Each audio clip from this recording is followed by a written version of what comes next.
একটি দেশ ও জাতির রাজনৈতিক স্বাধীনতা, অর্থনৈতিক স্বাধীনতা, ধর্মীয় স্বাধীনতা, গণতন্ত্র, ভোটাধিকার, মানবিক অধিকারের স্বাধীনতা। কিন্তু একটি আধিপত্যবাদী শক্তি আমাদের উপরেই সব স্বাধীনতাগুলো কেড়ে নিতে চেয়েছিল। সেই কারণে আমাদের প্রকৃত বিজয়ের স্বাদ আমরা সেই দিন পাব আমাদের মুক্ত স্বাধীন এই বাংলাদেশে। আমাদের স্বাধীন বাংলাদেশে অর্থনীতি, রাজনীতি, সংস্কৃতি, শিল্প, সভ্যতার মুক্ত স্বাধীন অধিকার যেদিন আমরা অর্জন করতে পারবো, সেই দিন বিজয়ের স্বাদ আমরা গ্রহণ করব। আজকে স্মরণ না করে আমি পারছি না। সকাল 7টা ঐতিহাসিক সেই সোহরাওয়ার্দী উদ্যান থেকে আমাদের সংগ্রামী আমিরে জামাত, বাংলাদেশের 18 কোটি মানুষের নন্দিত নেতা ডক্টর শফিকুর রহমান যে যুব ম্যারাথনের ঐতিহাসিক উদ্বোধন ঘোষণা করেছিলেন, হাজার হাজার রাজধানীবাসী সেই ম্যারাথনে যুক্ত হয়ে আজকে প্রায় 7-8 কিলোমিটার আপনারা ম্যারাথনে যুক্ত হয়ে মানিক এভিনিউতে হাজির হয়েছেন। আমি তাদের সকলকে মোবারকবাদ জানাই। কিন্তু একটি বেদনার স্মৃতি আমি স্মরণ করি।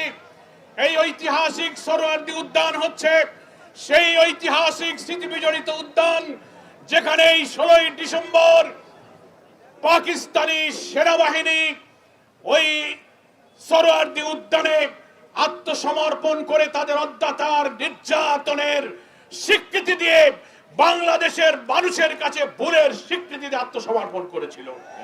কিন্তু দুঃখজনক হলো দিল্লির আধিপত্যবাদী ষড়যন্ত্রের কারণে এই স্বাধীনতা যে বাঙালির স্বাধীনতা নয়, এই স্বাধীনতা যে আমাদেরকে তারা দেয় নাই, তার প্রমাণ সেই দিন প্রথম দিনে বিজয়ের দিনে দিয়েছে।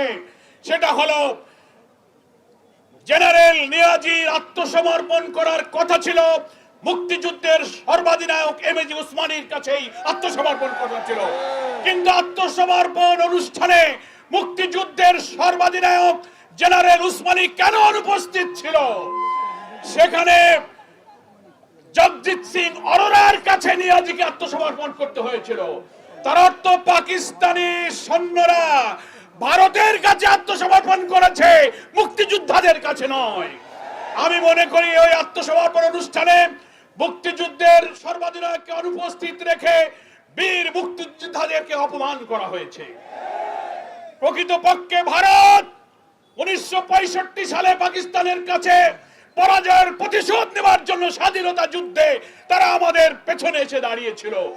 সেটা বিজয়ের এই দিনে তারা বাংলাদেশের মানুষের কাছে, মুক্তিযোদ্ধাদের কাছে পাকিস্তানকে আত্মসমর্পণ করতে দেয়নি। ইন্ডিয়ান এই ইস্টার্ন কমান্ডের প্রধান জগজিৎ সিং অরোরার কাছেই পাকিস্তানের আত্মসমর্পণ করতে হয়েছে। এই বিরাট প্রশ্ন আজকে বিজয়ের দিনে, স্বাধীনতার 54 বছর পর মুক্তিযোদ্ধাদের অপমান ভারত আমাদেরকে করেছে।